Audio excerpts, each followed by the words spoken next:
Greetings everyone, my name is Dominic and today you're tuning in to the Comic Book Report, where we review comic books and graphic novels so you can get an idea of what to read. And today I'm presenting a very special video. That's right, it's the Comic Book Report Secret Origin. It's going to be a little bit about how I got into collecting comics, my journey with it so far. This is something I've wanted to share for a while. I've debated about doing a live stream or some other format to present it, but ultimately I thought this would be a fun way to do it. I'm selecting a couple different comics I read early on in my comic book collecting journey, and I thought I would use it to kind of frame the overall narrative of how I got into this hobby and how I've ended up here before all of you. So please sit back, relax, and I hope you enjoy me just sharing a little bit about this hobby of mine, how I almost lost it, and how I'm here now. Anyway, let's go ahead and dive in. To tell my story and how I got into comic books, I thought I'd showcase first the Amazing Spider-Man Omnibus Volume 1. This is not only my first omnibus collection, but this was one of my first favorite superheroes.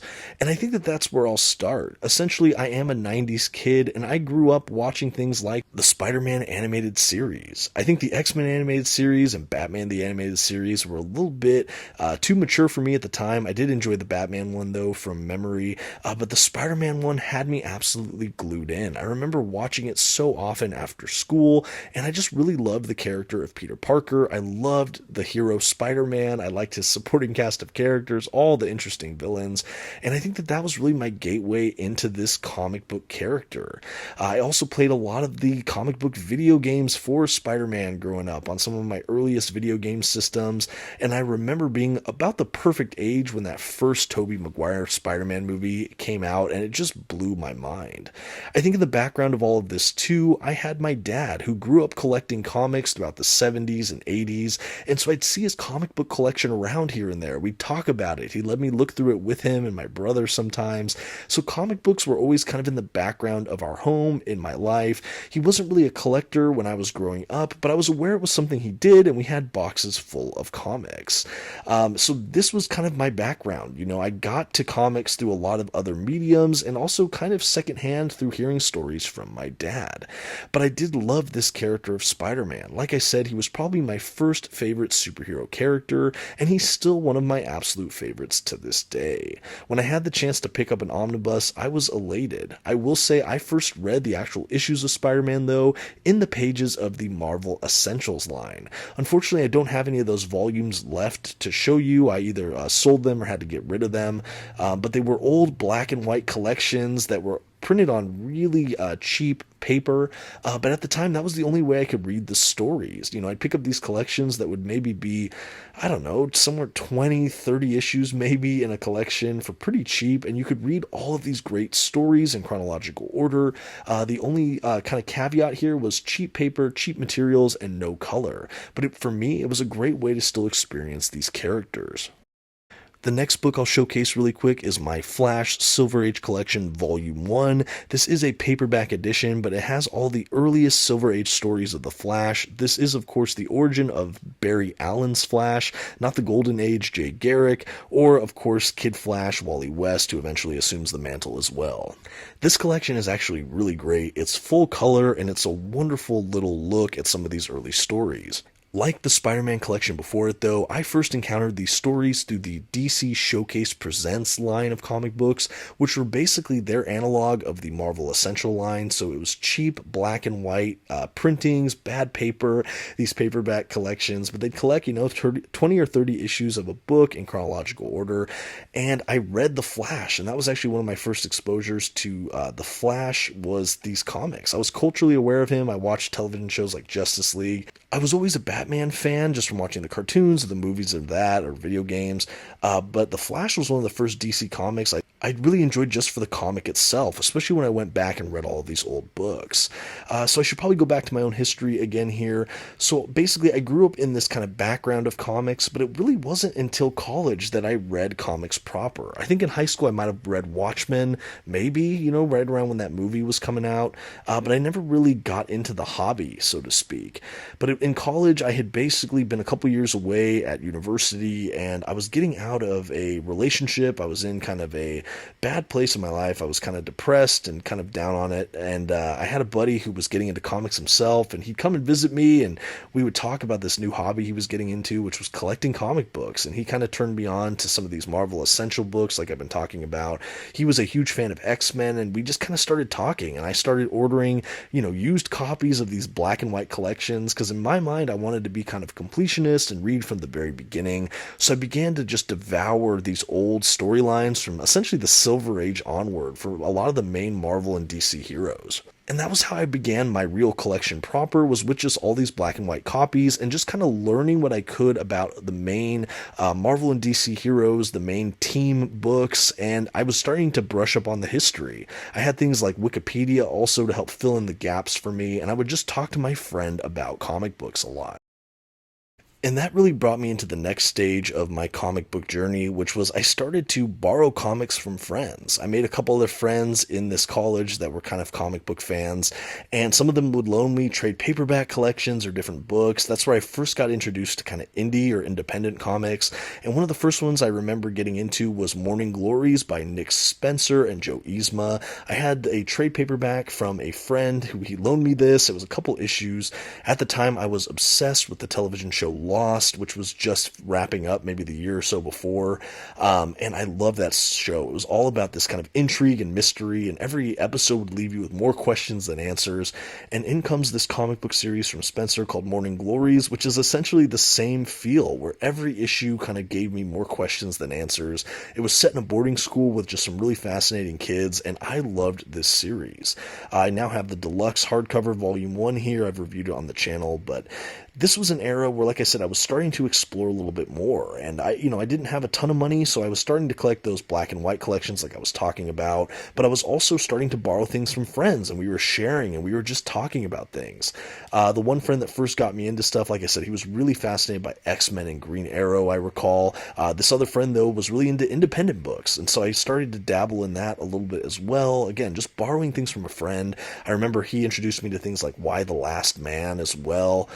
But just, it was another time of just eye-opening reading, and this was all happening my maybe third year of college, and I was starting to get a little bit of a library. I was maybe just starting to get into graphic novels and reading beyond just kind of the chronological heroes. I was starting to get more contemporary, reading some of the hits like Batman Year One or The Long Halloween, and, Watchmen, like I said, I had dabbled with, and I really dove into that. I was just starting to broaden my scope a bit. I was reading a little bit beyond just my chronological old 60s comics. I was branching into newer works. One of those newer works I was given to read or borrow from a friend was The Astonishing X-Men by Joss Whedon and John Cassaday on artwork. I was given the first, I think, paperback collection to borrow from a friend, and I started to read more and more of it, and I just really loved this approach to X-Men. It was a breath of fresh air. It was pretty contemporary at the time, and I was such a huge fan of the X-Men film franchise, so I saw a lot of familiar faces, and some I just hadn't really known. I hadn't read the Uncanny X-Men run from Claremont. I hadn't read any of that. But Astonishing X-Men did a really good job of kind of catching me up on details I needed and just launching into a really accessible, fun X-Men story or two. And I remember this was just such a pivotal moment for me, getting recommended some just great ongoing modern titles. I just loved it. While I was borrowing these books, I was also beginning to just read more and more. And as much as I was enjoying this new hobby, I will admit this is where I started to get into a little trouble personally. I was buying books on credit cards, and I was really just buying to read as much as I wanted. I was not being very responsible with my finances, and I was making choices basically, do I need that other meal, or should I buy another book? Or do I really need this thing for class, or do I buy another book? And, I just started making unwise choices. I think I justified it because I was in a hard time emotionally, but this is where some bad habits were starting to creep in. As more things started to come out, or I was starting to research and find more things I wanted to read, I wasn't really putting my main responsibilities and priorities first. I was really just diving in all in to just devouring as much as I could read, as much as I could collect, filling my bookcase with all these collected editions. And honestly, I started to make some mistakes here financially, but I was still loving the hobby. I was loving reading. I loved being able to share with my couple friends or walk to a couple local comic shops I had by where I was going to school, and I was still having a ton of fun. So anyway, the days and months started to go on and on here. I remember one comic I read earlier in my journey as well was Spider-Man Blue by Jeff Loeb and Tim Sale, which I'm flipping through it now. This is one of the first books I reviewed on my channel. I think this was the second book I reviewed after Court of Owls, but this book has always been really special to me, like so many others. A beautiful, just gut-wrenching story, really showcasing some of the best and brightest of Spider-Man in many ways, in my opinion. But anyway, where was I? So I was collecting, I was, trading books with friends, I was going to comic shops, and, in my mind, I never really got into single issues, even like my dad used to, simply because I liked reading a fuller story. That's really how I gravitated towards comic collected editions, especially modern storylines being multiple issues long. It's one thing in the Silver Age or Bronze Age where, an issue would basically be a storyline. I could see collecting single issues like that, but modern stories where I only got like a third of a storyline when I bought a $4 book or something, it just didn't seem worthwhile to me when I could get a trade paperback for $10 and get 6 or 7 issues at the time and just read the full story at once. And in my mind, that was more economical, or these big collections like the Essential volumes that would have 30 or 40 issues in a row, 20 issues, I guess, that I could just burn through. I loved that, and so I started collecting collected editions. I started, just talking about it more, kind of researching things on Wikipedia. I maybe dabbled with some YouTube reviews, but not really. I wasn't really into that scene as much.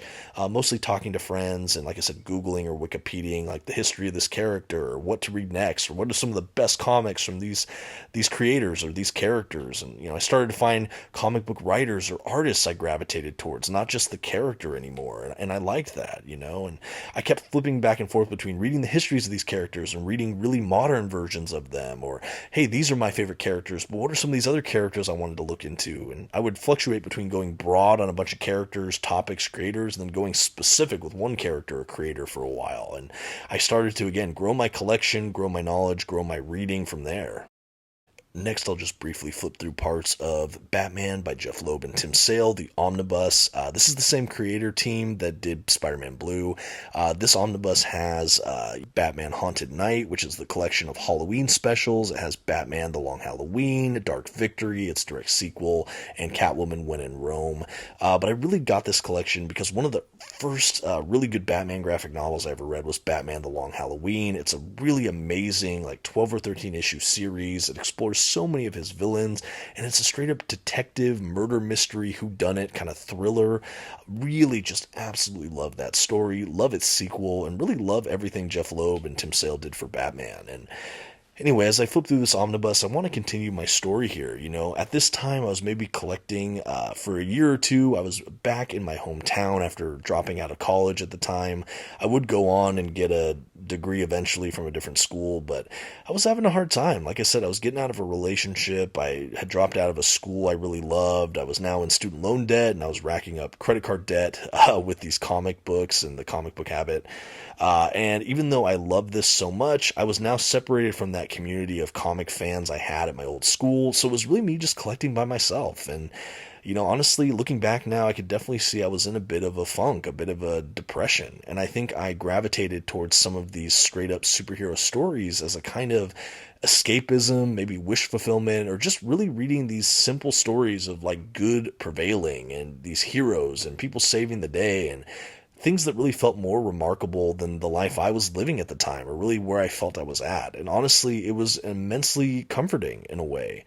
But I think it was really starting to creep in that I was making some poor choices, sometimes choosing to get another book instead of filling up my gas tank all the way, and I made some choices that now looking back, I really regret because it led to just more unhealthy spending habits at the time, and this was my early to mid 20s, so mistakes were made by me, but I still collected for a while.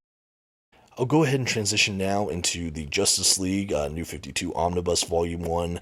I got this within the last year, but these early New 52 Justice League issues were some of the first Justice League issues I had ever had the pleasure of reading. I've said it before in other videos, but right around when New 52 was starting to hit collected editions, that was really when I started reading comics. I remember seeing these books on the shelves. I remember when the hype started to swell around it, maybe some of the frustration or polarization as well. But at DC, this was such a great time to be a new fan. And this run in particular was a great way to be exposed to all these main heroes in the DC universe. So anyway, as I flip through this, I'll continue on with my story. Where was I? So I started to collect, again, financially a bit unwisely, but I think my base of comic book knowledge was growing. I think it's like so big. I don't know if anyone has an encyclopedic knowledge, but there's certainly comic book YouTubers even who have a vastly superior knowledge than I have. I was really just enjoying the characters I liked, the creators I liked, and every so often I would branch out and try something new. I remember I was at a local community college briefly. I took a comic book graphic novel class, which ended up being mostly indie books, which was fine. I learned a lot more about the medium. But they did really focus on indie comics, and I was still much more of a superhero big two kind of comic fan. But it was still fun. I remember that was something else I did in this period, and I got to know a little more literarily or as a medium things about it mechanically, taking that college class. But yeah, I was liking it. But like I said, it was a little isolating because not a lot of people around me liked comics. I talked to my dad about it, but he didn't really read modern comics. We'd sometimes read old collections and, talk about them a little, but I didn't really have people in my life that were enjoying reading comics like I did back at my old school. So it was something I did by myself. I collected by myself and I was really into it. I had my comic book inventory list of my collection and things. And I was still really loving the hobby for the reading and the collecting. But I could tell that it was going to hit a breaking point just financially I was making poor decisions and I wasn't doing a lot to right the ship. And as we transition into the New 52 Batman, I'll go ahead and continue my story. So essentially, I was getting to a point where I was realizing it was a problem. I had friends that actually pointed out, your collection is huge and you're in debt. Like, this is a problem. And almost had like a mini intervention for me.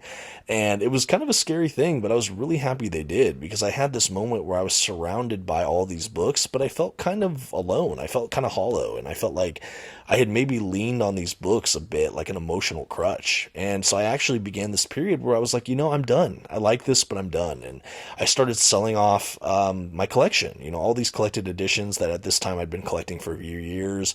I started selling them off on eBay or where I could in lots. And, I'd ended up, paying down some debt, paying for, bills and I was starting to make a little bit better financial decisions. And, in pops this girl in my life. I, have a new girlfriend who is now my wife, the mother of my children. Praise the Lord. But, I'd start selling books and I'd pay for dates or I'd pay for, things. And I felt like I was back on track investing into my life and into my future rather than into this hobby that was just kind of more isolating for me at the time because I had lost that community. So at this point, I started just selling off as much of my collection as I could, even some of my favorites. Like Ultimate Spider-Man was another huge one I could have showcased, that I sold off all of that. The Brubaker Captain America at the time, and all of these big collections. I just sold them, and I didn't have a ton of regrets because I was like, I'm moving on and I'm doing things that are a little bit more financially sound and, I'm pursuing this relationship and I thought I was out, and I spent, 5 or 6 years, completely out of the comic book game. I'd love the Marvel movies. I'd watch all the DC movies. I'd talk about it. I was still a comic book nerd, but I wasn't actively reading, collecting, or anything. I was, if anything, just selling books. But then, I got financially a bit more responsible. My wife and I got married and, we were a couple years into marriage and I was starting to look at comics again and I got one as a gift or two at Christmas and, I slowly started to incorporate the hobby back into my life. And, I started collecting, but this was with a guiding light of only with budgeting. I have a little bit of money every month for fun money after my bills are paid for and everything's taken care of. And this fun money, I can do whatever I want with. I can go see a movie, I can go buy something, or, I can get a comic. And that was really the key for me to enjoy this hobby without it becoming kind of an addiction or something that got unhealthy for me. And so after a couple years of doing comic books again, building a new collection from scratch essentially, and now doing it only on a budget, and I felt like it was healthier, and it was something that my family was in support of and something I could really enjoy in a way that I wasn't haunted by all the bad decisions I was making for comics. I wasn't doing it from a place of like emotional dependence either or financial irresponsibility. This was a thing I could add to my life and could enjoy, but in a way that had boundary lines for me, which I personally need. And I'm not saying you all have to do this, but for me, budget actually freed me to enjoy this hobby in a healthy way. And after a year maybe of just enjoying comics by myself again, I realized I wanted that community back. I wanted to enjoy comics with other people, and I still didn't really have friends that enjoyed comics. I have a lot of amazing friends. I'm so thankful for them, but not a lot of them enjoy comics. And that's where I started to, watch YouTube reviews from people like Near Mint Condition, Omar over there, or I watched some Gem Mint videos, and these are some of the comic book YouTubers that I'm like, oh wow, YouTube's a cool outlet for comic book community. And first I was just a watcher, and then ultimately I decided to start my channel, 2 or 3 years ago. And that's how the Comic Book Report was born. I just wanted to talk about these comics I was enjoying. I was hoping to get more comic book recommendations from others or just start discussions. And this community has been so wonderful. You've treated me so kindly, and I'm so thankful for it. And I'm really thankful that I'm in this place that comics can be a healthy hobby for me and not something that has taken over my life. And I'm just really thankful, and I'm really thankful for amazing communities that have invited me in this online space as well, like BJ Kicks over at Comics Are Dope.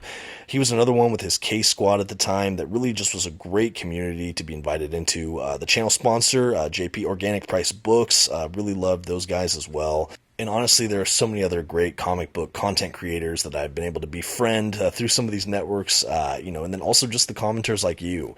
It's really been just such a great ride and something I've enjoyed so thoroughly. Anyway, like I said, this is a bit more real talk of a video, but I hope you've enjoyed it. I wanted to do it for a while, and I'm really thankful to have shared. I'm sure we'll be back to comic book reviews and list videos soon, but until next time, this has been the Comic Book Report. Thank you so much for watching. If you enjoyed it, go ahead and give me a like, and just thank you for taking this ride with me. Have a good one.